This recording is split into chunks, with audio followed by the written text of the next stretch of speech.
चलिए फिर, तो हम लोगों ने कल यूनिट 1 खत्म कर दिया था। यूनिट 1 में मैंने आपको बेसिकली स्टील का एक इंट्रोडक्शन दिया, स्टील क्यों यूज करते हैं, स्टील वर्सेस आरसीसी। ठीक है, स्टील के क्या एडवांटेजेस हैं, क्या डिसएडवांटेजेस हैं, मैंने बता दिए थे आपको। ठीक है, उसके बाद किस टाइप के सेक्शंस होते हैं। ठीक है, मैंने उसमें बताया था इंपॉर्टेंट सेक्शंस कौन से हैं। बेसिकली आपके I section, C section, T section and angle section, ICTL। ठीक है, ये आपके इंपॉर्टेंट सेक्शंस हैं।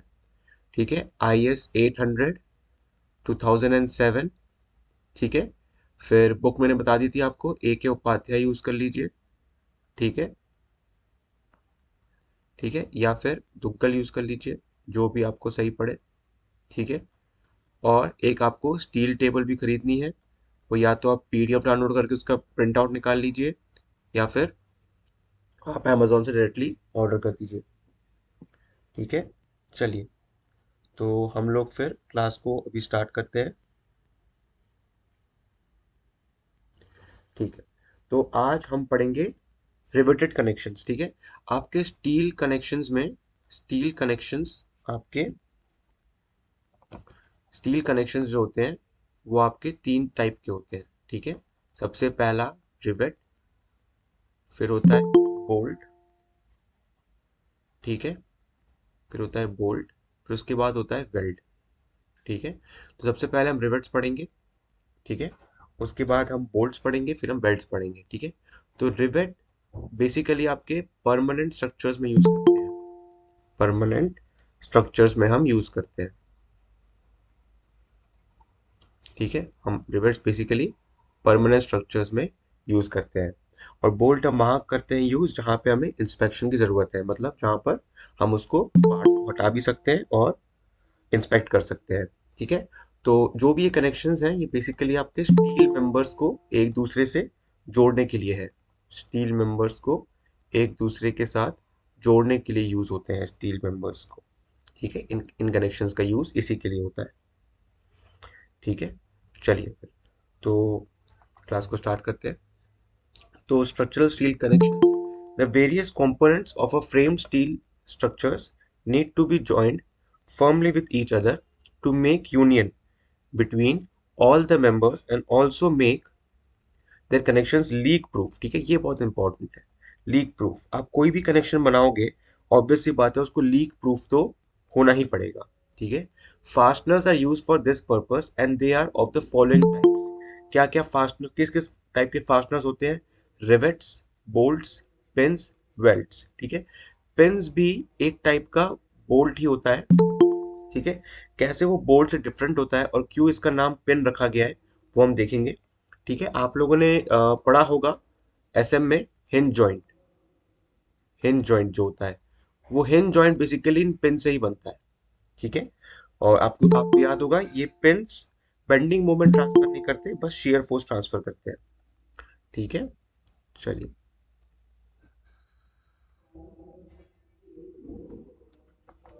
तो रिवेट्स हम लोग जनरली WSM के तरीके से डिजाइन करते हैं। ठीक है, WSM LSM आपको याद है, working stress method and limit state method. Limit state method जो है हम बेसिकली बोल्ट्स के लिए यूज करते हैं। ठीक है, और WSM जो है हम रिवेट्स के लिए यूज करते हैं। ठीक है, रिवेट्स के लिए यूज करते हैं और LSM बोल्ट्स के लिए यूज करते हैं। ठीक है, तो ज्यादा अंतर नहीं है रिवेट्स एंड बोल्ट्स में, इनके डिजाइनिंग वगैरह सब सेम होता है, क्राइटेरियाज भी सेम है, बस फॉर्मूलेस अलग अलग है, तो फॉर्मूलेस आपको ध्यान रखने हैं। ठीक है, चलिए, the transfer of force between the member is done through these fastener connections. देखो, जो भी, जैसे समझ लो एक बीम है और वो कॉलम से आगे जुड़ रहा है, तो यहाँ पे जो कनेक्शंस बनेंगे, इन कनेक्शंस के थ्रू ही बीम का जो फोर्स है वो कॉलम में ट्रांसफर होगा, इन कनेक्शंस के थ्रू। तो इसलिए इन कनेक्शंस का डिजाइन बहुत ज्यादा इंपॉर्टेंट है। जो भी बीम में फोर्स आएगा, उस फोर्स के लिए हमें इसको डिजाइन करना पड़ेगा।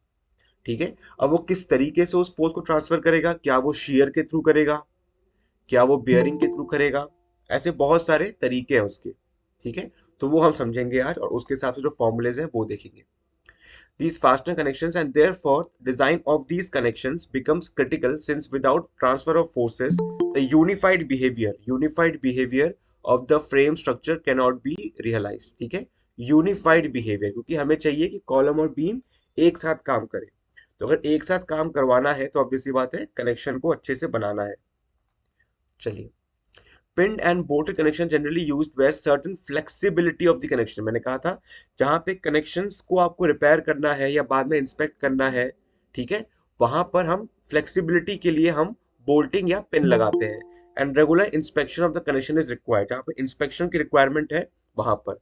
And rivets are used for rigid और परमानेंट कनेक्शन, ठीक है, परमानेंट, वहां पर कोई इंस्पेक्शन इंस्पेक्शन नहीं कर सकते हम, ठीक है। लाइक इन सीलिंग फैंस, आप जहां बैठे हो वहां पे फैंस में देखो, फैंस में जो आपका ये आपका फैन का सेंट्रल पोर्शन है और ये उसके विंग्स है, ठीक है। तो फैन को बस हम साफ करते हैं, ये नहीं कि हम विंग्स को भी निकालते हैं और फिर उसको साफ करते हैं, ऐसा नहीं करते हम कभी। इसलिए फैंस में जो कनेक्शन यूज होता है वो बेसिकली हम रिवेट्स का कनेक्शन यूज करते हैं, ठीक है।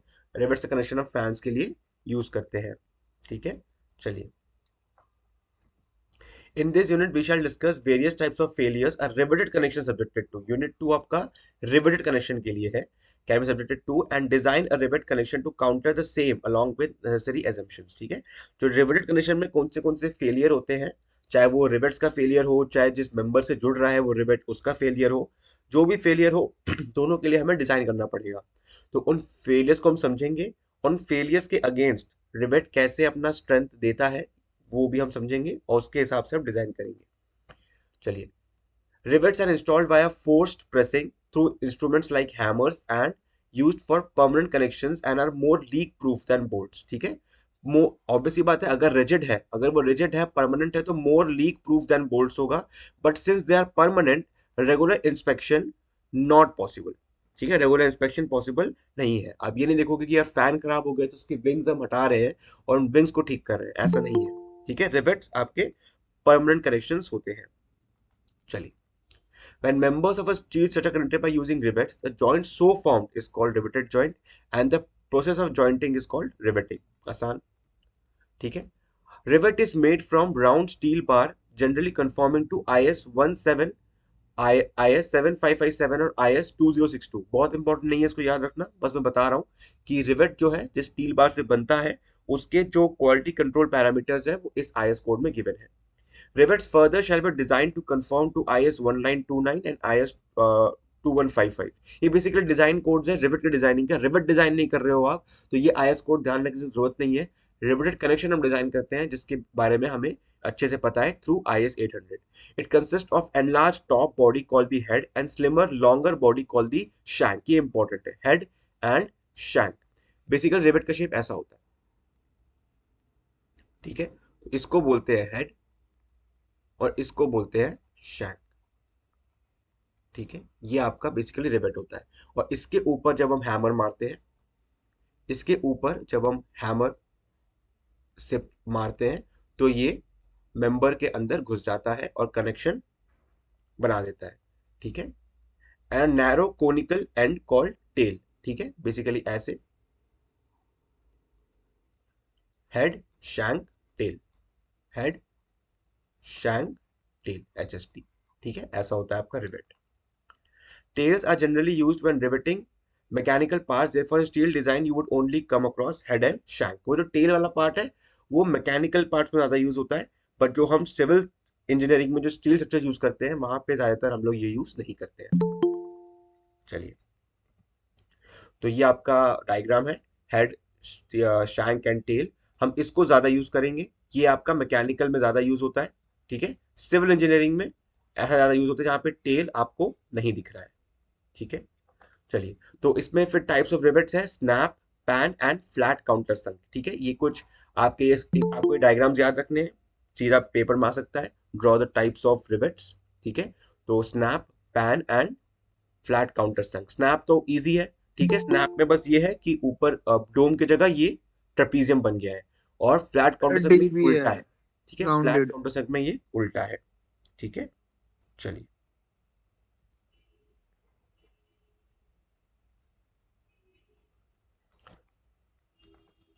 चलिए उसके बाद ये rivet types, grip and length को क्या बोलते हैं वो सब हम देखेंगे, ठीक है। ये देखो, ये आपके दो स्टील मेंबर्स हैं, इसके अंदर रिवेट घुस रहा है, ठीक है। तो रिवेट जितना स्टील मेंबर्स के अंदर घुसा हुआ होता है उस लेंथ को हम बोलते हैं ग्रिप। रिवेट का वो लेंथ जो बेसिकली दो मेंबर्स के बीच में घुस के कनेक्शंस बना रहा है उसको हम ग्रिप बोलते हैं। ठीक है। और डायमीटर देखो किसको बोलते हैं, ये नहीं है डायमीटर, ये नहीं है डायमीटर, डायमीटर ये है जो इसका बेसिकली इसका शैंक पोर्शन है। शैंक पोर्शन का जो डायमीटर होता है इसको हम बोलते हैं डायमीटर ऑफ रिवेट। ठीक है, डायमीटर ऑफ रिवेट। ठीक है, चलिए। The usual form of rivet head employed structural steel connection is the snap head. ठीक है, स्नैप हेड जो है इसको ज्यादातर यूज करते हैं हर जगह, आपके फैंस में भी स्नैप हेड यूज हुए हैं। The snap heads and pan heads form of projection beyond the plate surface. Basically क्या है कि देखो ये वाला पार्ट जो है, ये वाला पार्ट बाहर रह जाएगा ऐसे, है कि नहीं, जब अंदर घुस जाएगा तो बेसिकली एक प्रोजेक्शन बना रहा है। ठीक है ना, आपने फैंस में भी देखा होगा, फैंस में भी एक प्रोजेक्शन होगा वहां पे। ठीक है, तो वो प्रोजेक्शन बना रहा है, तो जहां पर प्रोजेक्शन हमें नहीं चाहिए वहां पर हम फ्लैट काउंटर संक यूज करते हैं। ये बेसिकली यहाँ पे घुस जाएगा और इसका फ्लैट वाला पोर्शन जो है वो रहेगा बाहर। ठीक है, तो यहाँ पर कोई भी प्रोजेक्शन नहीं बन रही है। ठीक है, the snap heads and pan heads form a projection beyond the plate surface, and where this is an objection as in bearings, where continuity between plate and plate or between plate and masonry is necessary, a counter sunk is used। ठीक है, तो counter संक कहाँ पे use करते हैं, bearings में। Bearings आपको basically mechanical engineering का पार्ट है, सिविल में हम इतना यूज नहीं करते हैं, सिविल में हम स्नैप हेड ये ज्यादा से ज्यादा पैन हेड ही यूज करते हैं। ठीक है, चलिए। The shank is made of the length to extend beyond the parts to be connected and with sufficient extra length for a second head to be made at the other end। ठीक है, shank कितना लंबा होना चाहिए कि वो दोनों के दोनों या जितने भी steel connection steel steel members हैं सबको पेनिट्रेट करता हुआ बाहर निकले, और उसके साथ ही साथ इतना लेंथ हो उसमें कि अगर हमें यहाँ भी एक हेड बनाना पड़े तो वो भी बन जाए। The grip of the rivet is the stack length inside the connection, आपको दिख रहा है जो जो स्टील मेंबर्स के अंदर जितना शैंक का पोर्शन है उसको हम बोलते हैं ग्रिप लेंथ। ठीक है, when the grip of the rivet becomes long the rivet is subjected to bending in addition to bearing and shearing stresses. देखो, रिवेट में हम बेसिकली सिर्फ बेयरिंग और शेयरिंग, शेयरिंग आपको पता है, बेयरिंग में बता दूंगा आपको। ठीक है, बेयरिंग एंड शेयरिंग स्ट्रेसेस ही लेते हैं। ठीक है, बेंडिंग कब होती है, जब ये ग्रिप लेंथ कुछ ज्यादा ही लंबा हो जाता है। आपको ऑलरेडी पता है मेंबर का लेंथ जितना ज्यादा लंबा उतना ही ज्यादा उसमें बेंडिंग के चांसेस। तो अगर ग्रिप लेंथ हमारा बहुत ज्यादा है, अगर बहुत ज्यादा इंक्रीज कर देते हैं तो हमारा रिवेट में बेंडिंग भी आना स्टार्ट हो जाता है, बट इसके चांसेस बहुत ही ज्यादा मिनिमम है। हम कभी भी रिवेट को बेंडिंग के लिए डिजाइन नहीं करते हैं, हम हमेशा बेयरिंग एंड शेयरिंग के लिए ही डिजाइन करते हैं। शेयरिंग आपको पता है, बेयरिंग बेसिकली ये होता है कि यहाँ पर जो फोर्स आ रहा है, जो मेंबर्स पे जो फोर्स आ रहा है वो फोर्स सीधा रिवेट रिवेट पे लगेगा। ठीक है, तो वो जो मेंबर के थ्रू रिवेट के ऊपर जो फोर्स ट्रांसफर हो रहा है उस वक्त बेयरिंग होती है आपकी। ठीक है, उस वक्त आपकी बेयरिंग होती है। और शेयरिंग आपको पता है, रिलेटिव मूवमेंट, लेयर्स अगर एक दूसरे के रिस्पेक्ट में मूव करेंगे तो वो शेयरिंग कहलाएगी। तो अगर ये कनेक्शंस एक ये मेंबर्स एक दूसरे के रिस्पेक्ट में मूव करने लगे तो ऑब्वियस सी बात है रिवेट में शेयरिंग हो जाएगी। ठीक है, तो शेयरिंग एंड बेयरिंग मैंने आपको मोटा मोटा बता दिया। The grip has therefore important bearing upon the fixing of the rivet diameter. देखो, अगर बहुत ज्यादा लंबा कनेक्शन है और ग्रिप लेंथ भी लंबा है और अगर आप रिवेट को बेंडिंग से रोकना चाहते हो तो आप उस वक्त क्या करते हो, रिवेट का डायमीटर बढ़ा देते हो। पर एज अ डिजाइनर हमेशा यही ट्राई करोगे कि ऐसा कभी भी ना हो। The grip length should not be more than 4 times the diameter of the rivet। Important है। ठीक है, एमसीक्यू में डायरेक्टली पूछ लेते हैं कि ग्रिप लेंथ आपका डायमीटर से कितना बड़ा तक हो सकता है, तो 4 टाइम्स दाया, इससे ज्यादा ग्रिप लेंथ आपकी नहीं हो सकती है। ठीक है, if the grip length is more diameter should be proportionately larger. अगर आप समझ लो 20 mm का रिवेट यूज कर रहे हो और आपका ग्रिप लेंथ 80 mm से ज्यादा बढ़ जा रहा है तो क्या करोगे, आप डायमीटर को बढ़ा दोगे रिवेट की, ताकि ग्रिप लेंथ कभी भी 4 टाइम्स डाया से ज्यादा ना हो पाए। बेसिकली यही है कि रिवेट को बेंडिंग से हम बचाएंगे। The head at the other and can be form by hand hammering. Basically क्या है, जब आप किसी भी चीज को हैमर करोगे तो फ्लैट हो जाएगा, तो फ्लैट होगा तो एक हेड सा बन जाएगा। ठीक है, when the rivet bar is red hot, hydraulic pressing driving और by pneumatic pressure driving. Basically ये हैमरिंग के टेक्निक्स है, तो इन टेक्निक्स की वजह से हमारा ये जो हेड वाला पोर्शन है वो बनता है, ताकि रिवेट बेसिकली रिवेट का सिर्फ ये वाला लेंथ होना चाहिए कनेक्शंस के अंदर और कुछ पार्ट बाहर होना चाहिए ताकि रिवेट सीधा पूरा अंदर ना घुस जाए। ठीक है, चलिए। Methods of installation: power driven shop rivets, the rivets which are driven by hydraulic or pneumatic means in the shop, that means in a controlled environment. अगर शॉप देखो, रिवेट्स आप दो तरीके से इंस्टॉल करते हो, या तो फील्ड पे जहाँ पे स्ट्रक्चर है आपका, वहां पे आपने कंपोनेंट्स के बीच में रिवेट्स इंस्टॉल किया, तो उसको हम बोलेंगे फील्ड रिवेटिंग। और अगर आप कनेक्शंस या जो भी आपके मेंबर्स हैं उनको आप एक फैक्ट्री के अंदर एक कंट्रोल्ड एनवायरनमेंट में बना रहे हो या कनेक्शंस बना रहे हो, तो उसको हम बोलते हैं शॉप रिवेटिंग। ठीक है, दो तरीके के होते हैं। तो the rivets which are driven by hydraulic और pneumatic means in the shop, shop मतलब किसी फैक्ट्री में, means in a controlled environment होगा वहां पे, are known as power driven shop rivet, since they are produced under controlled conditions, so certainly their strength and performance is better than their counterparts which are hand driven or installed in field conditions. Obvious सी बात है, power driven shop rivets जो होंगे field rivet से ज्यादा बेहतर perform करेंगे।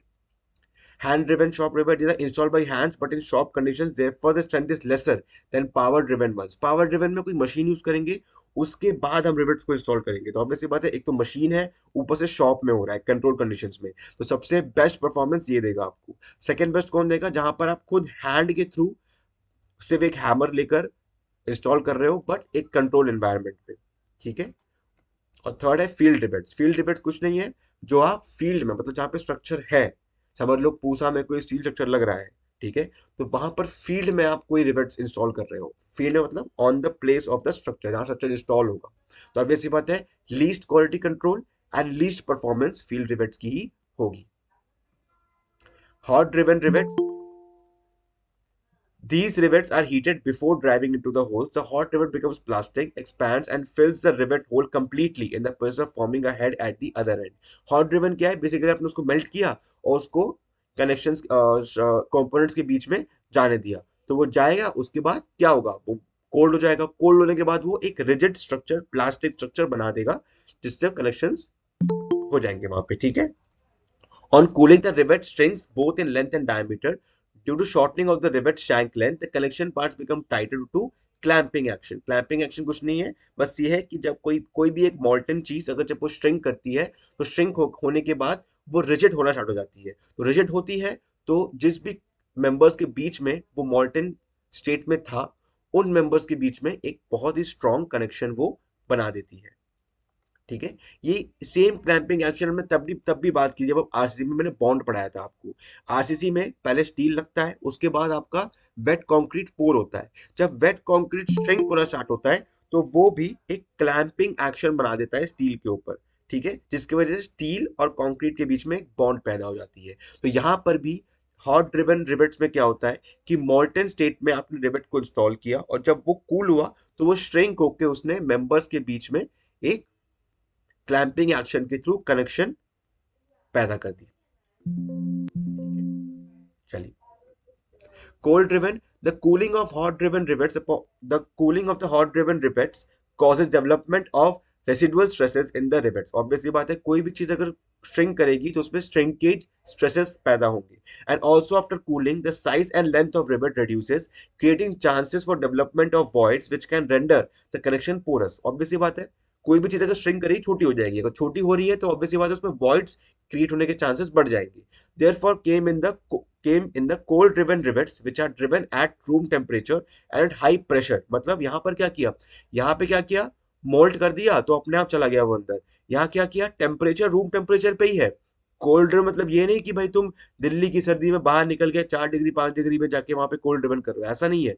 Room temperature, जो भी रूम टेम्परेचर है उसी टेम्परेचर में हम रिवेट्स को इंस्टॉल कर रहे हैं। बट यहाँ पे क्या यूज कर लिया हमने एडिशनली, हाई प्रेशर इंस्टॉल कर लिया। ऑब्वियसली बात है, टेम्परेचर ज्यादा है तो रिवेट आसानी से घुसेगा नहीं। ठीक है, अगर आसानी से नहीं घुसेगा, रूम टेम्परेचर है, हॉट तो कर नहीं रहे उसको, मेल्ट तो कर नहीं रहे, तो वैसे बात रिवेट अपना आप तो घुसेगा नहीं, तो आपको प्रेशर यूज करना पड़ेगा।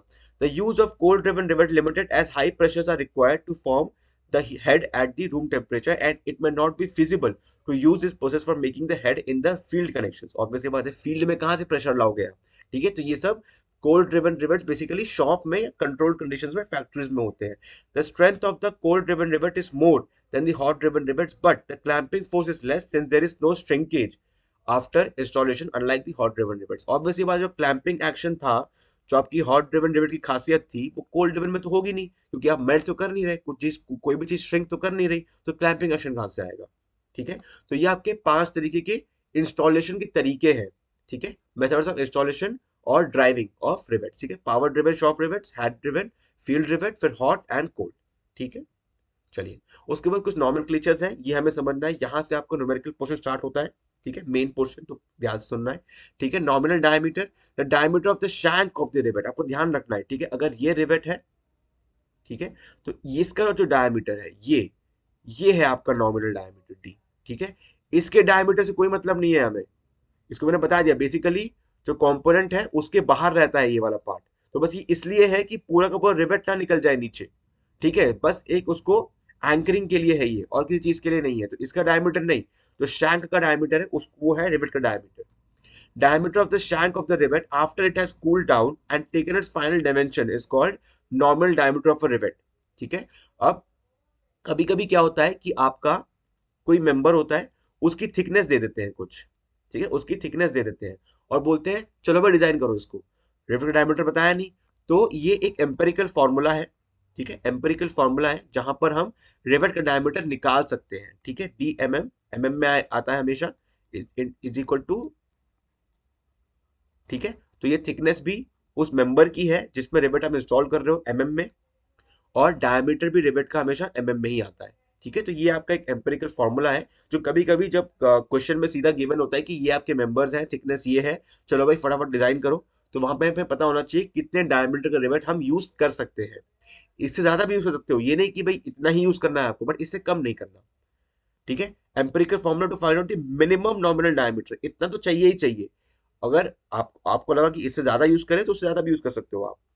Gross diameter, diameter of the rivet when it is expanded due to being hot is called gross diameter. Obvious सी बात है कि डायमीटर जो आपका रिवेट का है, होल का डायमीटर उससे हल्का सा ज्यादा होगा, क्यों? क्योंकि हमें अच्छे से इंस्टॉल करना है रिवेट को, अगर सेम ही डायमीटर का होगा तो इंस्टॉल करने में दिक्कत आएगी, ठीक है। और आपको वैसे ही पता है, हैमर करते हो उसको या प्रेशर अप्लाई करते हो, तो हैमरिंग करोगे या प्रेशर अप्लाई करोगे तो ऑब्वियस सी बात है किसी ना किसी का जो डायमीटर है वो थोड़ा सा बढ़ेगा ही बढ़ेगा, ठीक है।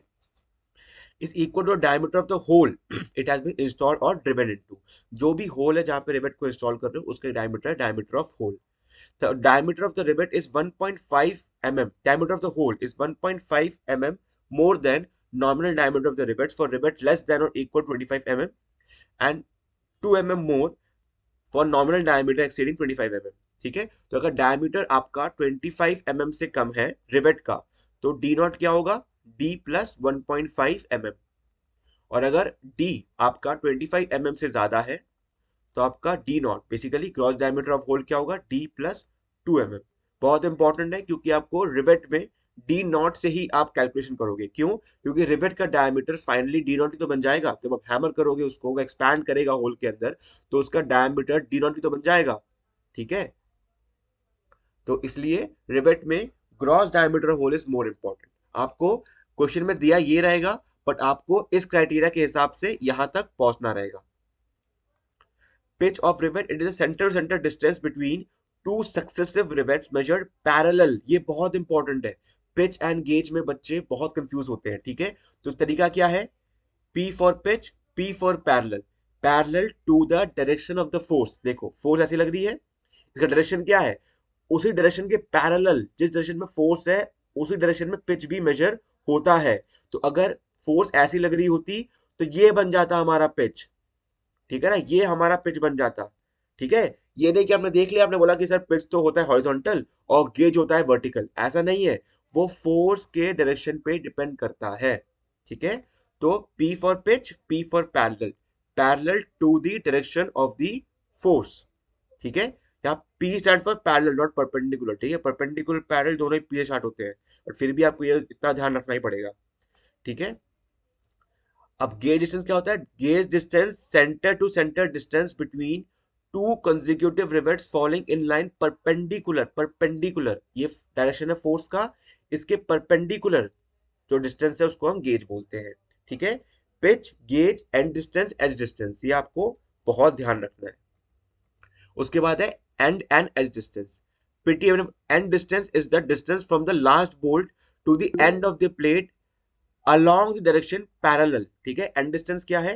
जो भी डायरेक्शन है उसी डायरेक्शन में रिवेट और प्लेट के एंड तक का डिस्टेंस, ठीक है, ये प्लेट यहाँ पे एंड हो रही है, ठीक है, तो वो प्लेट जहाँ पे एंड हो रही है और जो लास्ट बोल्ट है उनके बीच का distance parallel to the force, parallel to the direction of the force is called end distance, ठीक है, और एज डिस्टेंस उसके परपेंडिकुलर होता है, ठीक है।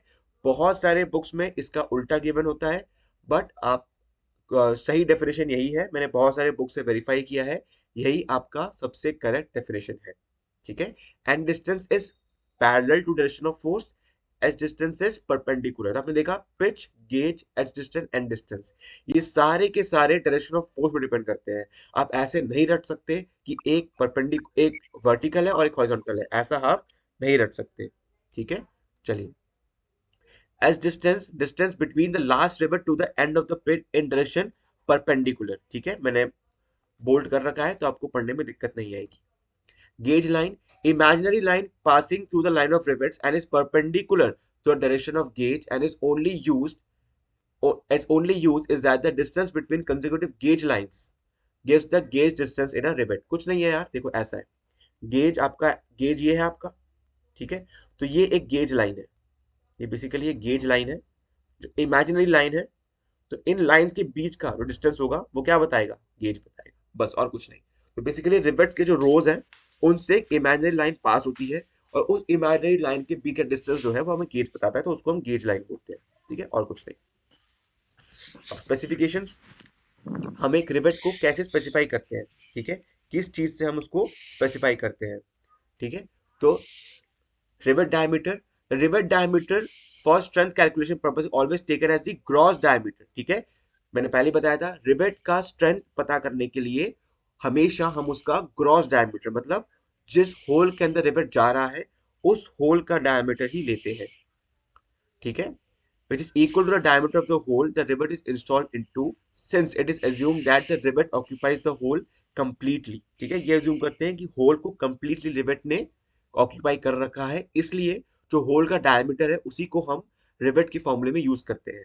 The value added to the nominal diameter of the rivet to find the gross diameter is as follows, ठीक है, अगर 25 mm डाया तक है तो ग्रॉस डाया कैसे निकालोगे, नॉमिनल डायमीटर प्लस 1.5, अगर उससे ज्यादा है तो नॉर्मल डायमीटर प्लस 2 mm, ठीक है, तो ये आपके दो फॉर्मूलेज हो गए। अब पिच क्या है, distance between the rivets along the direction of applied force should be neither too less not too high. अब पिच बता दिया मैंने क्या है, बट पिच की कुछ स्पेसिफिकेशंस है कि इतना तो पिच होना ही चाहिए और इससे ज्यादा भी नहीं होना चाहिए, तो वो क्या है, pitch should not be insufficient for. अब मिनिमम पिच का क्राइटेरिया आया क्यों, ठीक है, वो इसलिए आया क्योंकि to prevent tension failures between two rivets, since too close arrangement of rivets reduces the area between them and this rupture of section takes place. देखो ऑब्वियसली बात है, अगर बहुत ज्यादा रिवेट्स यूज कर लिया आपने तो होल्स बहुत ज्यादा बन जाएंगे मेंबर के अंदर, और मेंबर के अंदर अगर होल्स बहुत ज्यादा बन गए तो ऑब्वियसली बात है वो फेल करेगा, ठीक है, तो इसलिए फेल ना करे, बहुत ज्यादा भी रिवेट्स आप ना यूज कर लो, इसलिए कुछ ना कुछ मिनिमम पिच तो होनी ही चाहिए, इतना डिस्टेंस तो रिवेट्स के बीच में मिनिमम होना ही चाहिए to permit efficient installation of rivets. Rivets अगर बहुत क्लोज होंगे एक दूसरे के तो इंस्टॉलेशन भी नहीं कर पाओगे आप ठीक से। Pitch should not be too high for the following reasons: to reduce the length of the gusset plate, connecting plates used for joining two plates in which rivets are driven into, to reduce the length of the gusset plate required for connection। ये हम बाद में समझेंगे gusset plate क्या होता है। Gusset plate basically क्या होता है, जो आपका मेन मेंबर होता है वो किसी ना किसी एक प्लेट के साथ जुड़ता है, ठीक है, ऐसा समझ लो कि ये आपका बीम है और ये आपका कॉलम है, तो डायरेक्टली इनके ऊपर नहीं हम रिवेट इनके ऊपर रिवेट इंस्टॉल नहीं कर देते, हम एक प्लेट लगाते हैं, पहले तो एक प्लेट लगाते हैं, उस प्लेट के ऊपर हम रिवेट्स का इंस्टॉलेशन करते हैं। तो ये एक्स्ट्रा प्लेट जो होता है जो बेसिकली रिवेट्स और मेंबर्स के बीच में होता है उसको हम बोलते हैं गजेट प्लेट, ठीक है। चलो, to have uniform stress in rivets as if the distance between rivets are too large then efficient transfer of stresses between the rivets for the unified behavior cannot be realized। देखिए pitch कम क्यों होना, pitch बहुत कम क्यों नहीं होना चाहिए, उसके reason ये है, और पिच बहुत ज्यादा भी क्यों नहीं होना चाहिए, उसका रीजन ये है, ठीक है। अगर बहुत ज्यादा होगा तो डिस्टेंस बहुत ज्यादा होगा, अगर डिस्टेंस बहुत ज्यादा होगा तो ऑब्वियसली बात है गजेट प्लेट जो मैंने अभी बताया उसका जो लेंथ होगा वो बहुत ज्यादा चाहिए रहेगा, ठीक है, और अगर रिवेट्स एक दूसरे से बहुत ज्यादा दूर हो गए तो यूनिफॉर्म स्ट्रेस नहीं रहेगा। हम आगे जाके एजम्पशन पढ़ेंगे एक कि हम हर रिवेट में सेम ही अमाउंट ऑफ स्ट्रेस मानते हैं, तो अगर रिवर्स एक दूसरे से बहुत दूर हो गए तो ऑब्वियस सी बात है उसमें सेम अमाउंट ऑफ स्ट्रेस नहीं रहेगा। ठीक है, तो इसलिए पिच बहुत ज्यादा भी नहीं होना चाहिए। चलिए, therefore the following specification for pitch has been recommended by IS 800। Minimum pitch आपका मैंने बता दिया, पेज नंबर 73 क्लॉज 10.2.2 IS 800 में ये गिवन है। The minimum pitch between two rivets shall be 2.5 times the nominal, यहाँ ग्रॉस नहीं यूज कर रहे हैं, नॉट ग्रॉस, ठीक है, यहाँ पे हम नॉमिनल यूज कर रहे हैं, 2.5 डी डी डी, ठीक है, नॉट डी नॉट डी, ठीक है, इसका मतलब 2.5 डी, तो 2.5 डी से कम तो आपका पिच होना ही नहीं चाहिए। ठीक है, the allowance for tension member are more since steel member is more prone to failure in compression through buckling which adds more criticality to the design of compression sections। ठीक है, ऑब्वियस की बात है, मैंने पहले ही बताया था स्टील टेंशन में ठीक है, टेंशन में कोई प्रॉब्लम नहीं है, बट कंप्रेशन में स्टील बकल कर जाता है। तो जो भी आपकी रिक्वायरमेंट्स होंगी वो टेंशन मेंबर्स के लिए उतना ज्यादा स्ट्रिक्ट नहीं होगी जितना कि कंप्रेशन मेंबर के लिए होगी। Maximum pitch in any case between the rivets including tacking, tacking rivets क्या होता है बताऊंगा मैं। तो मैक्सिमम पिच आपका किसी भी केस में चाहे किसी भी टाइप का रिवेट हो वो 32 टी या फिर 300 mm से ज्यादा नहीं होना चाहिए। टी क्या है? टी आपका थिकनेस ऑफ मेंबर है, थिकनेस ऑफ मेंबर, जिस भी मेंबर को रिवेट जोड़ रहा है उसका थिकनेस है, तो उसके हिसाब से हम लोग मैक्सिमम पिच डिसाइड करते हैं, 32 टी या 300 mm। ठीक है, when rivets are staggered at equal intervals and gauge does not exceed 75 mm, the spacing specified, देखिए, तो मैक्सिमम पिच देख लेते हैं पहले, ठीक है, वो हम गलती से ज्यादा नीचे ले गए थे। तो पी मिनिमम देख लिया 2.5 टी, ठीक है, मैक्सिमम क्या है, मैक्सिमम भी उसी नेक्स्ट पेज में गिवन है। इन compression member maximum pitch of rivet in direction of the force applied should not exceed 12 T, 12 times the thickness of the member or 200 mm whichever is less where t is the minimum thickness of plates connected। समझ लो दो plate लगाया आपने, एक plate की thickness 16 mm, एक plate की thickness है 14 mm, तो किस प्लेट के हिसाब से आप मैक्सिमम पिच डिसाइड करोगे? मिनिमम थिकनेस वाले प्लेट के, ठीक है, 14 mm वाले से। ठीक है, in tension member maximum pitch of rivet in direction of the force should not exceed 16 t और 200। क्या 200 तो कॉमन है बट यहाँ पे 16 t हो गया। ठीक है, कैसे मैंने बताया, टेंशन मेंबर में कोई दिक्कत नहीं है, कंप्रेशन मेंबर में स्टील बकल कर सकता है, इसलिए हम कंप्रेशन मेंबर में मैक्सिमम पिच का जो क्राइटेरिया है वो कम रखते हैं। ठीक है, चलिए, और रिवेट सिर्फ इस टाइप के नहीं होते हैं, एक एक रिवेट होता है, टाइप ऑफ रिवेट्स को बोलते हैं हम टैकिंग रिवेट्स। ठीक है, अब टैकिंग रिवेट्स क्या होता है आपको बस ये ध्यान रखना है, ये एक्स्ट्रा टाइप ऑफ रिवेट्स होते हैं जो हम बहुत ही लंबे अगर मेंबर्स हो उनमें लगाते हैं, और ये कोई फोर्स नहीं लेता है, टैकिंग रिवेट्स कोई फोर्स नहीं लेते हैं, और ये सब हम तब लगाते हैं जब हमारे मेंबर्स बहुत ज्यादा लंबे हो जाते हैं। तो ऑब्वियसली टैकिंग रिवेट्स को फोर्स नहीं ले रहे हैं तो इतना इंपॉर्टेंट नहीं है उसका डिजाइन, तो इसलिए इनका मैक्सिमम पिच हम बढ़ा सकते हैं, बट बहुत ज्यादा भी नहीं बढ़ा सकते। इनका भी जो पिच है 32 टी या फिर 300 mm से ज्यादा हम नहीं बढ़ा सकते। ठीक है, तो अगर नॉर्मल रिवेट्स है, कंप्रेशन मेंबर है तो 12 टी या 200, टेंशन मेंबर है तो 16 टी या 200, अगर टैगिंग रिवेट्स है बेसिकली जो एक्स्ट्रा रिवेट्स होते हैं जो फोर्सेस कैरी नहीं करते उनके लिए 32 टी या 300। ठीक है, बस ये।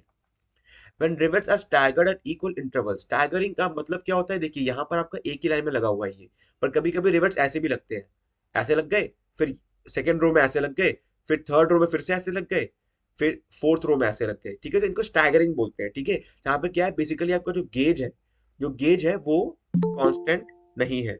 ठीक है, चलिए, when rivets are staggered equal intervals and gauge does not exceed 75 mm, spacing specified in 1 and 2, 1 and 2, ठीक है, between center of rivet may be increased by 50% subject to maximum spacing specified in 3।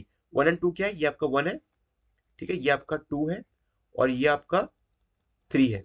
ठीक है, तो अगर आपका staggered pitch है, ठीक है, स्टैगर्ड रिवेटिंग है, तो आप पिच इंक्रीज कर सकते हो, बट फिर भी मतलब यहाँ पे 50% ज्यादा लगा सकते हो। 12 टी का क्या हो जाएगा 18 टी, एंड 16 टी का क्या हो जाएगा 24 टी। ठीक है, स्टैगर्ड पिचिंग में आप इतना पिच लगा सकते हो अगर स्टैगर्ड आपके रिवेट्स है। ठीक है, बट फिर भी आपका 32T से कभी ज्यादा बढ़ना नहीं चाहिए। 32T तो किसी भी हाल में आप 32T को एक्सीड नहीं कर सकते, ठीक है। In case of compression members wherein forces are transferred through butting faces, the distance shall not exceed 4.5 times diameter of rivets for distance equal to 1.5 times the width। बहुत इंपॉर्टेंट क्राइटेरिया नहीं है ये, हम इतना यूज नहीं करेंगे, तो आप इस वाले क्राइटेरिया को इग्नोर कर सकते हैं। आपके ये चार क्राइटेरिया ही इंपॉर्टेंट है, ठीक है। एग्जाम में सीधा पूछ लेते हैं, बताओ भाई स्टैगर्ड में अगर कंप्रेशन मेंबर है तो बताओ मैक्सिमम पिच कितना होगा, क्या होगा। 12T पता है आपको, उसको बस 1.5 से मल्टीप्लाई कर दो, 18T बन जाएगा, ठीक है। तो स्टैगर्ड में 18T यूज सकते, और अगर टेंशन मेंबर है तो 16T का क्या बन जाएगा, 24T। और अगर बोले कि किसी भी केस में मैक्सिमम पिच कितना है, 32T, ठीक है। तो ये आपको ध्यान रखना है। टी क्या है, minimum thickness of the plates being connected. अब एज एंड एंड डिस्टेंस के लिए भी आपके कुछ क्राइटेरियाज हैं। Rivet should not be placed too close to the edge for the following reasons. बहुत ज्यादा भी एज के पास नहीं होना चाहिए, क्यों, the steel of the plate opposite rivet may bulge और क्रैक, ठीक है, बल्जिंग या क्रैकिंग हो सकती है। Too less distance between the edge and the ending rivet may lead to reducing the net area, hence creating chances of tension failure at the end. Obviously बात है, अगर रिवेट कॉर्नर के बहुत पास है तो कॉर्नर का जो एरिया है वो बहुत कम हो जाता है, और कम हो जाता है तो वहां पे फेलियर्स होने के चांसेस ज्यादा बढ़ जाते हैं। The minimum edge distance and the end distance from the center of any hole to the nearest edge of a plate shall not be less than 1.7 times the whole diameter। यहाँ पे D not है, यहाँ पे D not की बात हो रही है, क्योंकि यहाँ पर हम एज का डिस्टेंस कहाँ से देख रहे हैं, होल से देख रहे हैं, तो इसलिए होल का डायमीटर आ गया यहाँ पे। मिनिमम पिच में, मैक्सिमम पिच में, मिनिमम पिच में हम क्या यूज कर रहे थे, डी, सिर्फ डी, डी नॉट नहीं, यहां पर हम डी नॉट यूज कर रहे हैं, ठीक है। Shall not be less than 1.7 times the hole diameter in case of hand flame cut edges और sheared edges, and 1.5 times the hole diameter in case of rolled machine flame sawn and plane edges, ठीक है। देखो 1.5 D not जो है यही civil engineering में use होता है, ये आपका मैकेनिकल में यूज होता है, तो इसको इतना ध्यान रखने की जरूरत नहीं है। आपको 1.5 टाइम्स डी नॉट, इसको भी ध्यान रखने की जरूरत है, ठीक है। 1.5 डी नॉट हमारा मिनिमम एज या एंड डिस्टेंस है, ठीक है। तो एंड डिस्टेंस और एज डिस्टेंस का मिनिमम वैल्यू जो है वो दोनों ही सेम है, 1.5 D nought. D nought is hole diameter, ठीक है। द मैक्सिमम एज डिस्टेंस, ठीक है, मैक्स देखो मिनिमम एंड मिनिमम एज दोनों ही सेम है, बट मैक्सिमम के लिए हम सिर्फ और सिर्फ एज डिस्टेंस देखते हैं। द मैक्सिमम एज डिस्टेंस और nearest line of fasteners from an edge of an unstiffened part should not exceed 12T into E. T तो वही है थिकनेस, ई क्या है 250 अपॉन एफ वाई की पावर हाफ, ठीक है, basically under root 250 upon F Y. ज्यादातर F Y की वैल्यू 250 ही होती है, तो इसकी वैल्यू 1 आ जाती है, ठीक है। तो मैक्सिमम एज डिस्टेंस कितना हो गया, 12T into E, T thickness of the thinner outer or cover plate, ठीक है। There is no criteria governing the maximum end distance. Maximum end distance का कोई भी क्राइटेरिया नहीं है, since the maximum end distance is governed by the magnitude of force applied on the connection. जो force है उसके हिसाब से आपका मैक्सिमम एंड डिस्टेंस की वैल्यू होती है, इसलिए मैक्सिमम एंड डिस्टेंस का कोई भी वैल्यू नहीं है। Minimum pitch 2.5 D, maximum pitch 12T, 16T, 32T, minimum age and distance 1.5 D not, maximum edge distance 12TE, maximum end distance नहीं पता भाई, फोर्स पे डिपेंड करेगा, ठीक है। ये आपको स्पेसिफिकेशंस याद रखने हैं। डिजाइनिंग में सीधा सीधा ये सवाल पूछ लेते हैं, आपको पता होना चाहिए। Tacking rivets are used to make connections act in unison, मतलब unity, and to prevent buckling in compression members where two or more sections are in contact, ठीक है। buckling prevent करने के लिए when the distance between center of two consecutive rivets in such cases exceeds maximum specified pitch of 12T or 200। अब देखो अगर आपका connection बहुत लंबा है, आपके मेंबर्स बहुत लंबे हैं, तो ऑब्वियसली बात है जो मैक्सिमम पिच का क्राइटेरिया है वो टूट सकता है, उसको क्या पता आप फॉलो नहीं कर पाओ, तो उस केसेस में हम टैकिंग रिवेट्स का इस्तेमाल करते हैं। इन कंप्रेशन मेंबर एंड 16T और 200 member whichever is less in tension member. का टेंशन मेंबर में 16T से ज्यादा पिच कहीं पे हो जा रही है, कंप्रेशन मेंबर में 12T या 200 से ज्यादा कहीं पर पिच हो जा रही है, तो वहां पे एडिशनल रिवेट्स आर प्रोवाइडेड, तो इन्हीं रिवेट्स को हम टैगिंग रिवेट्स बोलते हैं। These are not subjected to calculated stresses and are called tagging or stitch rivets. ठीक है, बेसिकली टैगिंग रिवेट्स हैं जब आपके मेंबर्स बहुत लंबे हैं, तो वहां पर आपका पिच बहुत लंबा हो जा रहा है, तो आप टैगिंग रिवेट्स यूज वहां पे करते हो। ठीक है, चलिए अभी कुछ परमिसिबल स्ट्रेसेस हैं, बहुत इंपॉर्टेंट टेबल है, आपको ये याद रखना है। ठीक है, अगर एक्शियल टेंशन में है तो 100, शियर में है तो 100, और अगर बेयरिंग में है तो 300। और क्या बोलते हैं बेयरिंग को, क्या बोलते हैं, सिग्मा पी एफ। शियर को क्या बोलते हैं, tau V F. And axial tension को क्या बोलते हैं, सिग्मा टी एफ। आपको नोटेशंस याद रखने हैं। क्वेश्चन में ये नहीं गिवन रहेगा कि बेयरिंग स्ट्रेस परमिसिबल इतनी है, बेयरिंग शेयरिंग स्ट्रेस परमिसिबल इतनी है, ये नहीं रहेगा। सीधा ये नोटेशंस यूज करेंगे और उसकी वैल्यू बता देंगे सीधा, तो आपको ये ध्यान होना चाहिए। ठीक है, ये टेबल आपको IS 800 1984 में नहीं मिलेगा, सॉरी 2000 में नहीं मिलेगा, ये 1984 का टेबल है। ये सेम टू सेम 2000 में भी यूज हो रहा है 12 वाले में, इसलिए वहां पे वो टेबल नहीं बनाई गई है। अगर मिल गया तो ठीक है, वरना मुझे तो मिला नहीं था। तो आपका आप बस इस IS कोड का ये जो पेज है, पेज नंबर 95, इसका प्रिंट आउट ले लेना इस वाले IS कोड का, वरना और सब में आपको IS 800 ही यूज करना है। ठीक है, सिर्फ इस टेबल के लिए प्रिंट आउट ले लेना। ठीक है, और अपने नया जो IS कोड है आपका IS 800 उसमें कहीं ना कहीं स्टिक कर लेना, ताकि आपको ये पता रहे। पेपर में, कॉलेज में कोड यूज कर लोगे, देख लोगे, क्वेश्चन सॉल्व हो जाएगा। बट आगे जाके एग्जाम्स होगे, उसमें आप क्वेश्चन अब कोड नहीं ले जा पाओगे, तो इसलिए मैंने कहा ये वैल्यू आपको ध्यान रखनी चाहिए। ठीक है, power driven, power driven reverse ज्यादातर इसी की डिजाइनिंग करते हैं हम, तो कम से कम इनको तो याद कर ही लो।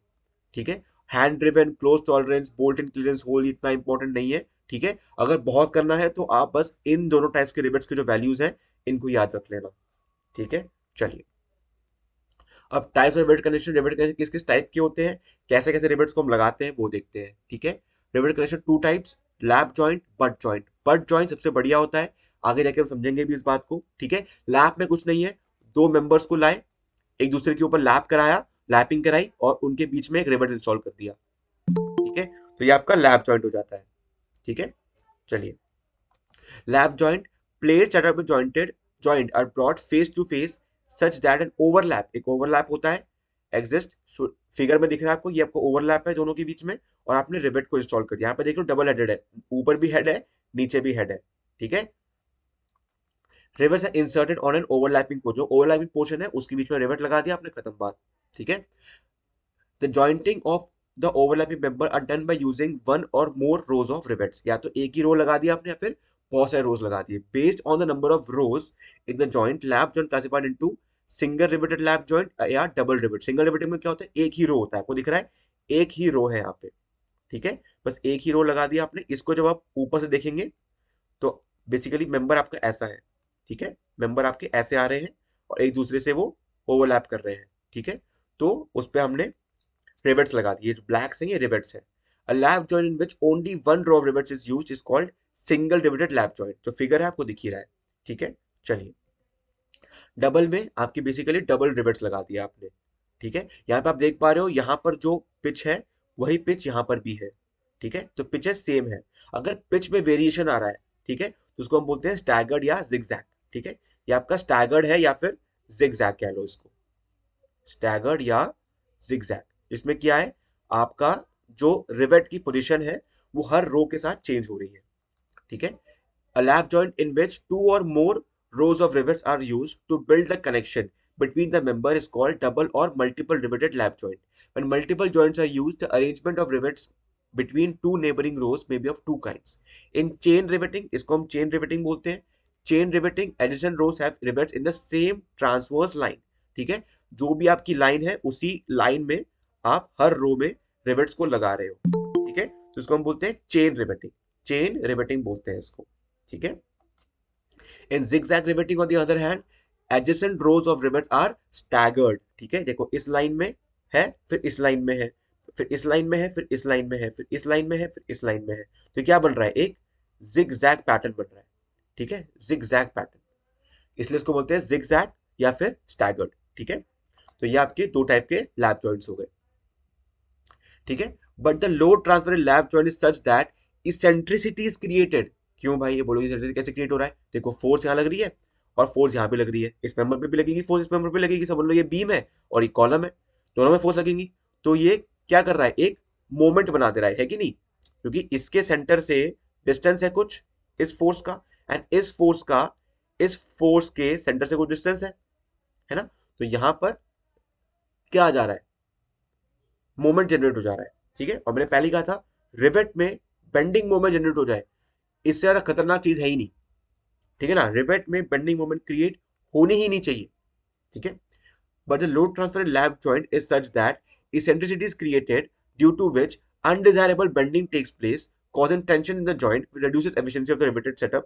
Therefore, it is recommended to use at least 2 rows of rivet to minimize effect of eccentricity. देखो लैप जॉइंट में eccentricity होगी ही होगी, अब कितने भी रोज लगा लो मोमेंट हमेशा बनेगा। बट उसको डिक्रीज करने के लिए अगर आपको लैप जॉइंट ही लगाना है, बोलोगे सर बट तो लगाना नहीं, बट लगा नहीं सकते हम बट जॉइंट, लैप जॉइंट ही लगाना है, तो हम लोग रिवेट्स के रोज को बढ़ा देते हैं ताकि इसेंट्रिसिटी कम हो जाए। बट इसेंट्रिसिटी होगी जरूर। ठीक है, बस ये हो गया। तो हमने 2 रोज यूज करे तो यहाँ पे इसेंट्रिसिटी कम हो गई बट मोमेंट गया नहीं, मोमेंट अभी भी होगा वहां पे। और मैं पहले कहा रिवेट्स में मोमेंट इससे ज्यादा खतरनाक कुछ नहीं हो सकता। चलिए, अब बट जॉइंट सबसे इंपॉर्टेंट, इसमें क्या होता है देखो, मेंबर आया, मेंबर आया, इसके ऊपर एक कवर प्लेट लगा दिया ऐसे। ठीक है, ओवरलैपिंग नहीं करी है, ठीक है, बट किया है, बट मतलब टकराना। ठीक है, तो बस टकराव हो गई दोनों के बीच में, और फिर यहाँ पे रिवेट, चुप से रिवेट इंस्टॉल कर दिया। ठीक है, ये होता है बट जॉइंट। ठीक है, in this type of joint plates are brought together to each other without forming any overlap, कोई ओवरलैप नहीं हो रहा।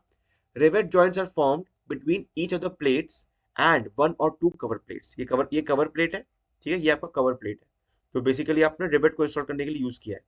और ये आपके मेन मेंबर्स हैं, जो 2 मेंबर्स आ रहे हैं एक दूसरे टकरा रहे हैं, वो आपके मेन मेंबर्स हैं। और उनके ऊपर हम कवर प्लेट लगाते हैं, या तो बस ऊपर लगाएंगे और रिबन इंस्टॉल कर देंगे, या फिर नीचे भी लगाएंगे और रिबन इंस्टॉल कर देंगे। ठीक है, अगर सिर्फ ऊपर लगाया है तो वो सिंगल कवर बट जॉइंट हो जाता है, और अगर नीचे भी कवर प्लेट लगाया है तो वो डबल कवर बट जॉइंट हो जाता है। ठीक है, depending upon number of cover plates, butt joint में भी सिंगल कवर और डबल कवर बट जॉइंट।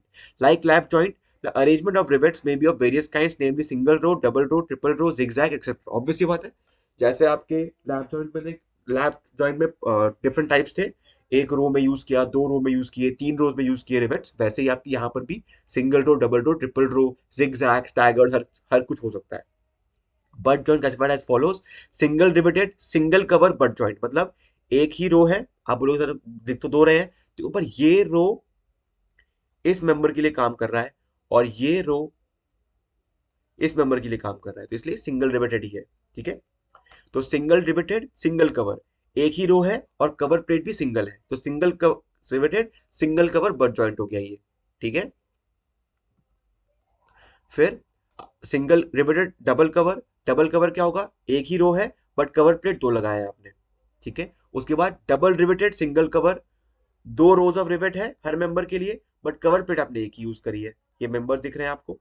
ठीक है, और फिर लास्ट सबसे best, double cover double riveted.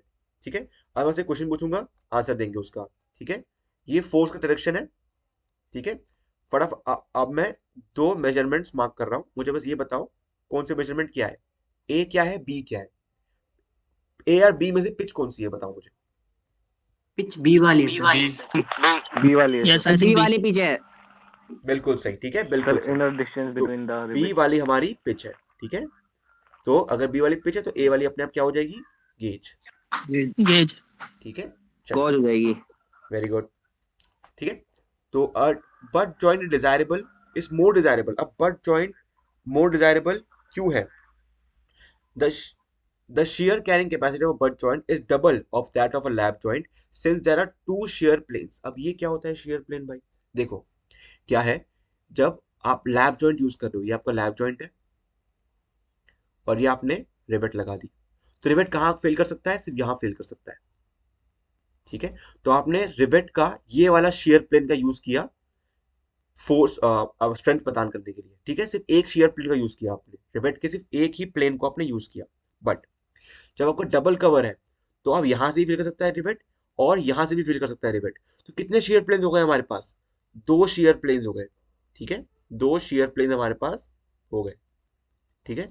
तो रिवेट का हमने बेहतर इस्तेमाल किया बट जॉइंट में, ठीक है। तो इसलिए जो डबल कवर बट जॉइंट होता है, चाहे वो सिंगल रिवेटेड हो, चाहे डबल रिवेटेड हो, चाहे ट्रिपल रिवेटेड हो, उसमें आपके दो शेयर प्लेन्स होते हैं, ठीक है। तो इसलिए शेयर में तो सीधा सीधा में दिख ही गया कि जो डबल कवर बट जॉइंट होता है उसका शेयर कैपेसिटी तो डबल ही होता है लैब का, ठीक है। As line of force are same therefore eccentricity of the force do not exist. देखो, ए मेंबर भी यहां पर ही है और ए मेंबर भी यहां पर ही है और फोर्स भी यही है, तो कोई इसेंट्रिसिटी है ही नहीं। लैब में क्या था? ये आपका मेंबर, ये आपका मेंबर, यहां पर एक फोर्स और यहां पर एक फोर्स। तो इसके हिसाब से यहां पर इसेंट्रिसिटी और इसके हिसाब से इतनी इसेंट्रिसिटी। तो फोर्सेस अलग अलग डायरेक्शन में लग रहे हैं, अलग अलग सेक्शंस में लग रहे हैं, तो obvious सी बात है मोमेंट बनना पड़ेगा, मोमेंट बनेगा। तो मोमेंट हमें नहीं चाहिए। पर बट में देख रहे हो, बट में यहां भी फोर्स यहां भी फोर्स एक ही लाइन सर में है, कोई इसेंट्रिसिटी है ही नहीं, तो सर इसलिए आपका मोमेंट बनेगा ही नहीं। आप बोलो, कौन बोल रहा है ये? सर मैं ये कह रहा था कि सर जैसे दो दो उसमें सर जो लैपिंग हो रही है, हम्म। सर लैपिंग होने के बाद जहां पे सर ये हम ये रिवर्स कर लगा रहे हैं, मतलब जॉइंट है सर उसके सर फिर सर दोनों तरफ से सर फोर्स लग रही है। हम्म। सर फिर फोर्स लग रही है तो सर वहां पे जो लोड आएगा तो सर वो बैंड नहीं करेगा। तभी तो मैंने कहा कि लैब जॉइंट में बेंडिंग होती है। तभी तो मैंने कहा बेटा कि लैब जॉइंट में बेंडिंग होती है। और मैं क्या बोल ठीक रहा है हूँ सर। यहाँ पे? ठीक है, चलिए। No, therefore eccentricity of force does not exist. यहाँ पे इसेंट्रिसिटी नहीं है, लैब जॉइंट में इसेंट्रिसिटी होती है, इसलिए लैब जॉइंट में बेंडिंग होती है। बट में बेंडिंग नहीं होती है, ठीक है। बट बट जॉइंट में बेंडिंग आपकी नहीं होती है, लैब जॉइंट में बेंडिंग आपकी होती है, ठीक है। चलिए, लैब जॉइंट बट जॉइंट, इसके आप डिफरेंसेस देखिए। मैं अभी 1 मिनट में आया।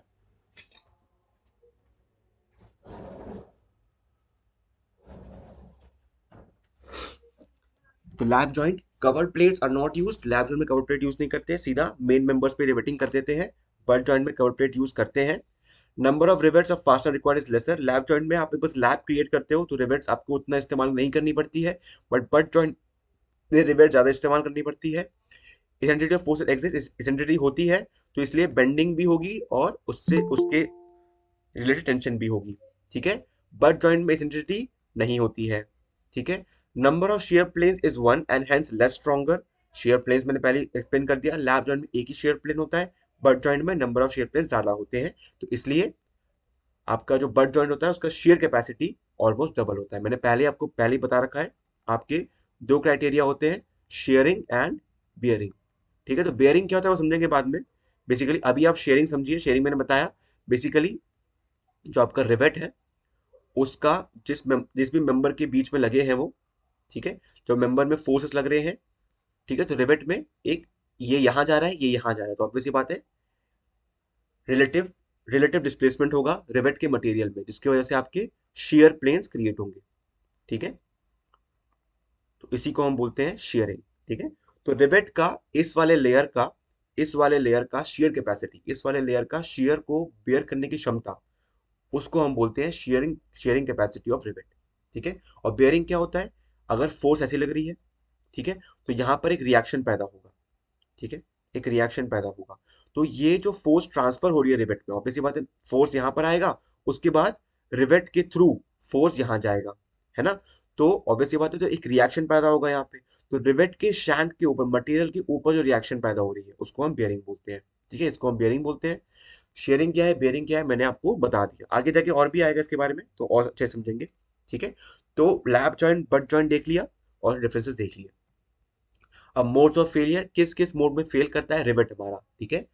When plates slip with respect to each other, shears are generated on their planes, and this shear stress when transferred to the rivets may exceed shear capacity of the board. देखो, plates जिन plates के बीच में rivet लगा है उन plates के बीच में आपका relative movement होगा, और अगर रिलेटिव मूवमेंट होगा तो उसके साथ साथ रिवेट भी खींचेगा। रिवेट भी खींचेगा तो रिवेट के बीच में एक शेयर प्लेन जनरेट होगा जहां पे वो फेल करेगा। ठीक है, द रिवेट्स में फेल इन सिंगल शेयर और double share. Generally double share कब होगा, मैंने पहले ही बता दिया, जब आपका बट जॉइंट होगा, और सिंगल शेयर कब होगा, जब आपका लैप जॉइंट होगा। ठीक है, फिर बेयरिंग फेलियर क्या है, rivet is crushed along around the half और सेमी सर्कमफ्रेंस। देखो, इसके साथ भी कोई मेंबर रहा होगा जिसने अपना फोर्स ट्रांसफर किया होगा, जिसकी वजह से देखो ये काला वाला पोर्शन जो है ये फील्ड पोर्शन है, ये पोर्शन फेल हुआ है यहाँ पे। ठीक है, किसकी वजह से, रिएक्शन की वजह से, रिएक्शन की वजह से। The plate may be strong in bearing and the heaviest stressed plate may press the rivet shank। जिस भी प्लेट में, जिस भी मेंबर में सबसे ज्यादा फोर्स लग रहा है, वो प्लेट या फिर जो वो मेंबर है वो खुद तो फोर्स सह लेगा, बट वो फोर्स को ट्रांसफर भी करेगा रिवेट में। ठीक है, तो अगर रिवेट उतना स्ट्रांग नहीं है तो रिवेट उस रिएक्शन की वजह से, उस फोर्स की वजह से उसका सरफेस जो है वो फेल कर जाएगा।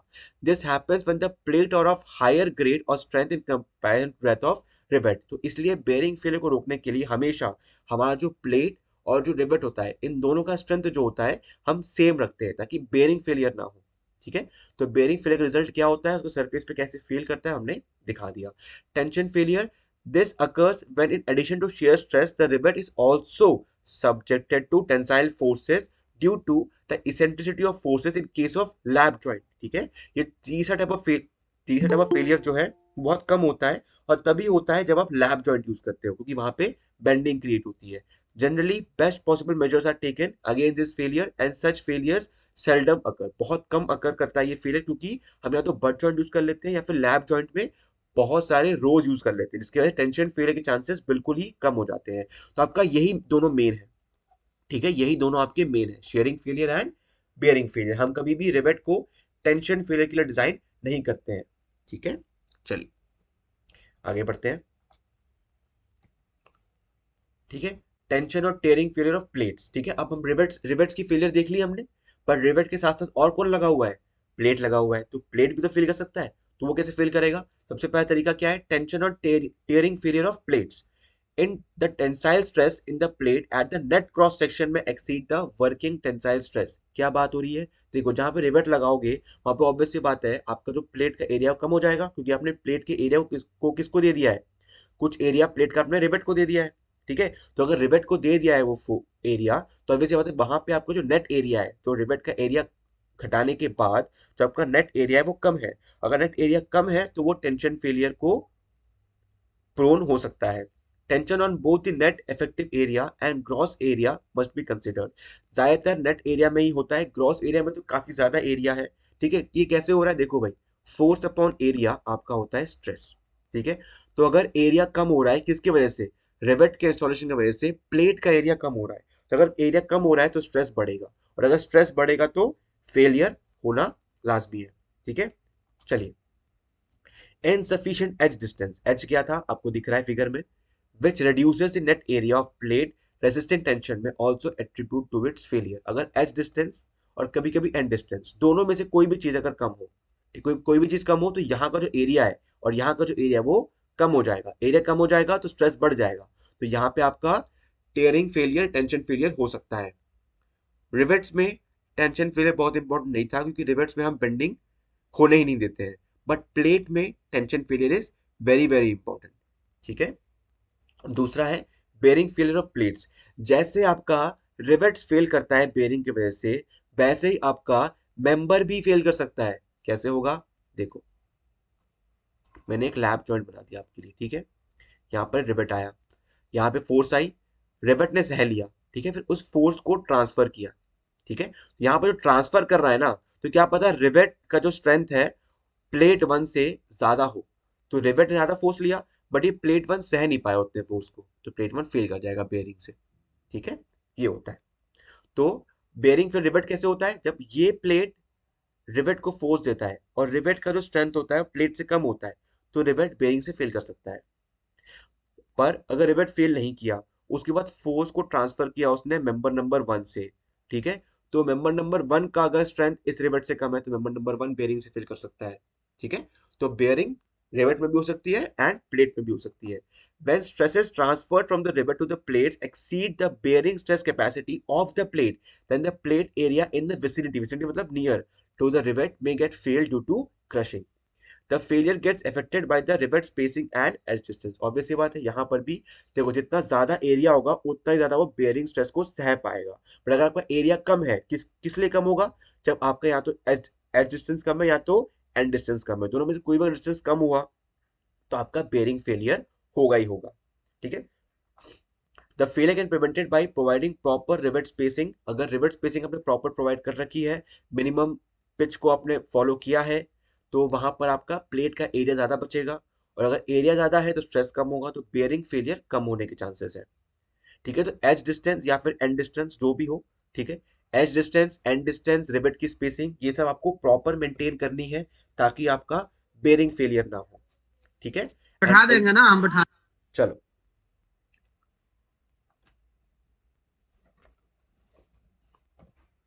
एंड स्प्लिटिंग फेलियर क्या होता है? Splitting failure primary due to improper edge और एंड डिस्टेंस। अगर आपका एंड में डिस्टेंस कम है, देखो ये लैप जॉइंट है आपका, ये मेंबर नंबर 1 है, ये मेंबर नंबर 2 है।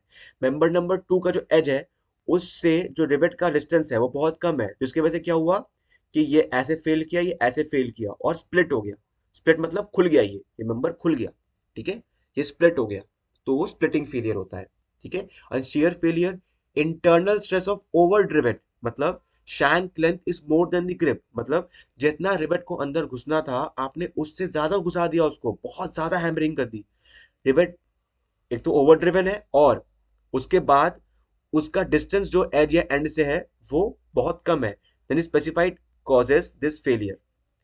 This failure occurs when the portion of the plate shears out from the remaining portion, मतलब आपका यहां से फेल हुआ, यहां से फेल हुआ और ये मेंबर, ये जो इतना मेंबर जो है ये बाहर निकल जाएगा।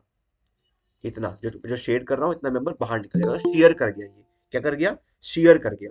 आप देख रहे हो कि जितने भी आपके प्लेट के फेलियर्स हैं वो सब के सब या तो एज डिस्टेंस की वजह से हो रहे हैं या तो एंड डिस्टेंस की वजह से हो रहे हैं। ठीक है। तो इसलिए एज डिस्टेंस और एंड डिस्टेंस बहुत ज्यादा इंपॉर्टेंट हो जाता है जब आप प्लेट के फेलियर्स को अवॉइड करने की कोशिश करते हो। ठीक है। This failure one of the reason for block shear failure, बाद में समझेंगे इसको। This can be checked by providing proper edge और end distance between the centre of the hole and the end of the plate as specified by. ठीक है। तो proper minimum edge या end distance कितना था? 1.5 डीनो, तो इतना provide करना ही है आपको, वरना टीयरिंग फेलियर, शेयर फेलियर या स्प्लिटिंग फेलियर या ये फेलियर आपके हो सकते हैं। ठीक है। तो इसलिए एज डिस्टेंस या एंड डिस्टेंस बहुत ज्यादा इंपॉर्टेंट हो जाता है। चलिए, अब कुछ एजम्पशंस देखेंगे हम कि क्या क्या एजम्पशंस और रिवेट कंडीशन में मानते हैं। ठीक है। Rivets are assumed to be stressed equally, all the rivets are assumed to resist the same shear, मतलब अगर कोई फोर्स है और आपके पास समझ लो 5 रिवेट्स है तो हर रिवेट में P/5 फोर्स होगा। ठीक है। हम ये नहीं बोलते कि जो रिवेट P के पास है उसमें ज्यादा शेयर आएगा और जो रिवेट P से दूर है उसमें कम शेयर आएगा, ऐसा नहीं है, हम सेम ही शेयर मानते हैं। ठीक है। आगे जाकर हम देखेंगे जो बेंडिंग मोमेंट की वजह से फोर्स आता है उस पर डिपेंड करता है कि रिवेट कितना पास है फोर्स के, पर जो शेयर है शेयर के लिए हम सेम मानते हैं। This is true if the plate assumed to be perfectly rigid and the rivets perfectly elastic. Actually, the outer rivets are subject to greater shear as compared to inner rivets and the elastic stress in the members to be joint does not remain same. ठीक है। वैसे तो stresses जो है rivets में same नहीं रहते हैं, जो रिवेट्स आपके फोर्सेस के पास है या फिर बाहर है उसमें फोर्स ज्यादा होता है, उसमें स्ट्रेस ज्यादा आता है, बट फिर भी हम सारे ही रिवेट्स में सेम ही अमाउंट ऑफ स्ट्रेस मानते हैं। ये assumption है हमारा। The assumption is approximately valid when the connection is subjected to static loads approaching ultimate strength. हम static loads ही यहाँ पर डिजाइन करेंगे। जो ब्रिज वगैरह में डिजाइन करते हैं रिवेटर में स्टेटिक लोड नहीं होता है, गाड़ी आएगी गाड़ी जाएगी, ट्रक आएगा ट्रक जाएगा, ट्रेन आएगा ट्रेन जाएगा, तो वो डायनेमिक लोड है, वो स्टैटिक लोड्स नहीं है। तो ब्रिज इंजीनियरिंग में जब हम रिवेट्स डिजाइन करते हैं तो वहां पर हम एजम्पशन नहीं लेते हैं, बट यहाँ पर हम सिर्फ पढ़ाई के नजरिए से हम सिर्फ और सिर्फ स्टेटिक लोड के लिए डिजाइनिंग करेंगे, तो वहां पे हम रिवेट्स में सेम ही अमाउंट ऑफ शेयर मानेंगे। This means the plate behaviour assumed to be rigid, मतलब प्लेट हमारा रिजिड है, stresses in all the rivets remain equal up to the ultimate stress capacity of the connection. जब तक ultimate stress ना आ जाए, जब तक आपका कनेक्शन फेलियर स्ट्रेस के आसपास ना पहुंच जाए, तब तक हम लोग सारे रिवेट्स में सेम ही अमाउंट ऑफ शियर स्ट्रेस या शियर फोर्स मानेंगे। चलिए, the rivet hole assume to be completely filled by the rivet. जो भी होल है जिस जो रिवेट के लिए बनाया है, वो रिवेट उसे कंप्लीटली उसे फिल करता है, तभी हम डिजाइनिंग में डी नहीं लेते हैं, डी नॉट लेते हैं। ठीक है, आगे जाके फॉर्मूले देखेंगे, हर फॉर्मूले में हम डी नॉट यूज करेंगे। ठीक है, होल का diameter assumption is true in case of cold driven rivets, but in case of hot driven rivet is not true as the rivets shrink diametrically on cooling। अगर hot driven rivets है तो वो हम उसमें हम ये assumption नहीं मान सकते हैं, but hot driven rivets हम generally civil engineering में यूज नहीं करते हैं। civil engineering में हम cold driven rivets ही यूज करते हैं, इसलिए ये assumption हमारा civil engineering में चल जाता है। Friction between the plate neglected. देखो, प्लेट सिर्फ और सिर्फ फोर्स रिवेट के थ्रू ट्रांसफर नहीं करेगा, प्लेट्स या मेंबर्स का कनेक्शन एक दूसरे से भी है, एक दूसरे से कांटेक्ट भी है, तो फ्रिक्शन के थ्रू भी वो फोर्स ट्रांसफर करेगा। तो जरूरी नहीं है कि सारा का सारा फोर्स आपका रिवेट के थ्रू ट्रांसफर हो सकता है 90% फोर्स आपका रिवेट के थ्रू ट्रांसफर हो एंड 10% फोर्स मेंबर्स के बीच में जो फ्रिक्शन पैदा हो रही है उसके थ्रू हो। बट वो हम नहीं मानते हैं क्योंकि फ्रिक्शन इतना भरोसेमंद साथी हमारा नहीं है, तो हम सारा का सारा फोर्स रिवेट से ही पास होता है, यही हम मानते हैं। shear stress assumed to be uniformly distributed over the cross sectional area of the rivet। ठीक है, जो पूरा का पूरा रिवेट जो है हमारा, इसके पूरे के पूरे में जो shear stress है वो कांस्टेंट है। ठीक है, ये नहीं कि इसमें ज्यादा है यहाँ कम है यहाँ ज्यादा है, ऐसा नहीं, हम पूरे के पूरे रिवेट में सेम ही अमाउंट ऑफ shear stress मानते हैं। The shear stress distribution is not uniform when the load is within elastic range, but due to ductility of steel, the shear stress distribution tends to be uniform as load approaches the ultimate load। अगर load कम है, बहुत कम load है, elastic range में है, जो obviously होगा तो नहीं, ठीक है, तो उस वक्त आपका डिस्ट्रीब्यूशन यूनिफॉर्म इतना नहीं होता है। बट जो कि हम अल्टीमेट लोड का डिजाइन करते हैं, हमेशा हमेशा हम लोड अल्टीमेट लोड का डिजाइन करते हैं यहाँ पे, तो इसलिए हम हमेशा shear stress को यूनिफॉर्म मानते हैं। तो ये आपके कुछ 4 एजम्पशंस थे। ठीक है, उसके बाद पांचवा, stress in a plate assumed to be uniform due to presence of hole in the plate, the stress distribution is non uniform। अब रिवेट की बात कर ली, अब हम बात करेंगे प्लेट की। तो प्लेट में देखो, होल्स बनेंगे रिवेट की वजह से, और अगर होल बनेंगे तो ऑब्वियस सी बात है, आपका जो प्लेट का एरिया है वो हर जगह यूनिफॉर्म नहीं रहेगा। इस ठीक है, तो ऑब्वियस सी बात है, अगर यूनिफॉर्म एरिया नहीं है तो स्ट्रेस भी यूनिफॉर्म नहीं होगा। This is because stress concentration takes place near the hole. Hole के पास प्लेट का एरिया कम है, ऑब्वियस सी बात है, तो आप अगर एरिया कम है तो वहां पे स्ट्रेस ज्यादा होगा। ठीक है, तो होल्स के आसपास जो प्लेट का एरिया होता है वहां पे स्ट्रेस ज्यादा होता है, बट फिर भी हम ऐसा नहीं बोलते कि भाई ये प्लेट है, यहाँ पर आपके रिवर्स लगे हुए हैं तो यहाँ पर स्ट्रेस सिग्मा 2 होगा, यहाँ स्ट्रेस सिग्मा 1 होगा and sigma 2 is greater than sigma 1। Actually में ऐसा ही होता है, बट हम ऐसा मानते नहीं है, हम दोनों को ही सिग्मा ही मानते हैं। ठीक है, ठीक है, but as the load approaches ultimate limit the stress approaches a uniform distribution. हम हमेशा अल्टीमेट लोड के लिए डिजाइन करते हैं, हमेशा लिमिट स्टेट लोड के लिए डिजाइन करते हैं, इसलिए हम स्ट्रेस जो है वो यूनिफॉर्म मानते हैं, प्लेट में भी और रिवेट में भी। Bending of rivet neglected. ठीक है, bending of rivet neglected, therefore shear is only the governing criteria for design of rivet, but bending in rivet should be accounted for if the length to diameter ratio is more than 10। ठीक है, मतलब जो connection का length है, ठीक है, जो connection का लेंथ है या फिर जो मेंबर का लेंथ है, वो रिवेट के डायमीटर के 10 टाइम से भी ज्यादा लेंथ है, तो ऑब्वियसली बेंडिंग तो होगी। बट क्या हम होने देंगे? हम ये नहीं होने देंगे, क्योंकि हम या तो बहुत सारे रिवेट्स लगा देंगे, या तो मैंने क्या बताया, हम टैगिंग रिवेट लगा देंगे, जो कि एक्स्ट्रा रिवेट्स होते हैं, जो बेसिकली इसी चीज को रोकने के लिए लगाए जाते हैं। ठीक है, या तो हम पिच के साथ साथ बहुत सारे रिवेट्स लगा देंगे, और अगर वो महंगा पड़ेगा तो हम टैगिंग रिवेट्स लगा देंगे। ठीक है, तो बेंडिंग तो हम कभी भी होने देते ही नहीं है। Bearing stress uniform between plates and rivets, the bearing stress assumed to be uniform over the nominal contact surface of plates and rivets। मैंने बताया था bearing stress वो stress है जो बेसिकली रिवेट्स और प्लेट्स के बीच का जो कांटेक्ट है, उनके बीच में जो आपका बेसिकली जो कांटेक्ट है, उनके बीच में इंटरेक्शन जो हो रहा है, उसके वजह से बेयरिंग स्ट्रेस पैदा होता है। तो बेयरिंग स्ट्रेस हमेशा हम प्लेट्स एंड रिवेट्स पे यूनिफॉर्म ही मानते हैं। ठीक है, चलिए, फिर ये परमिसिबल स्ट्रेसेस है, मैंने पहले ही बताया आपको परमिसिबल स्ट्रेसेस क्या क्या होते हैं। ठीक है, मैंने पहले ही बताया आपको, power driven, shop and field, दोनों ही आपको ध्यान रखने हैं। ठीक है, आप देख पा रहे हो, आप बस ये याद रख लो, और उसके बाद ये याद रख लो, अगर शॉप रिवेट्स ना हुआ, फील्ड रिवेट्स हुआ, तो वो 10% कम हो जाता है, वो 10% कम हो जाता है, ठीक है। For field rivet permissible stresses reduced by 10%, ठीक है। तो 100 100 300 इसको याद रख लो, ये नोटेशंस याद रख लो, ठीक है। एक्सियल टेंशन में कितना होता है, शियर में कितना होता है, बेरिंग में कितना होता है, उसको 10% घटा देना तो आपका हो जाएगा, ठीक है। तो ये आपका कहाँ पर है मैंने बता दिया है, ठीक है। और फिर प्लेट में, ये आपके रिवेट्स के लिए, या किसके लिए था, ये आपका रिवेट्स के लिए था, ठीक है। और प्लेट के लिए ये होता है एक्सियल टेंशन एंड कंप्रेशन के लिए 0.6 FY, बेयरिंग में हो, बेयरिंग मैंने बताया बेयरिंग क्या होता है, जब आपका रिवेट बेसिकली ट्रांसफर करता है प्लेट पे फोर्स, वहां पे बेयरिंग होता है, एग्जांपल एट सपोर्ट, तो वहां पे 0.75 FY होगा। FY क्या है आपका, FY को पता है, 250, 415, 500 एक्सेट्रा, ठीक है। ये सब आपका FY होता है, ठीक है। तो ये आपके परमिसिबल स्ट्रेसेस हैं, ठीक है। तो ये आपको ध्यान रखना है, ये प्लेट्स के लिए है, ये आपके प्लेट्स के लिए थे।